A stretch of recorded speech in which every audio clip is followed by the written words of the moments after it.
तर पहिल्यांदा 2 मिनिटं दादांच्याबद्दल बोलणं महत्त्वाचं आहे। तर उत्तमदा म्हणजे कोल्हापूर जिल्ह्याचा ठाणे विभाग आंबेडकर चळवळीचा एक खऱ्या अर्थानं पॅन्थर म्हणायला गेलं तर त्याला वावगं ठरणार नाही।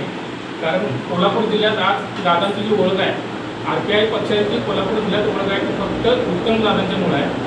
आणि सांगता म्हणता माझा एक क्षण आहे, तुम्ही सांगतो 2011-12 साली आम्ही नागपूरची मुलं वगैरे सगळी मुंबईला गेलो 6 डिसेंबर रोजी।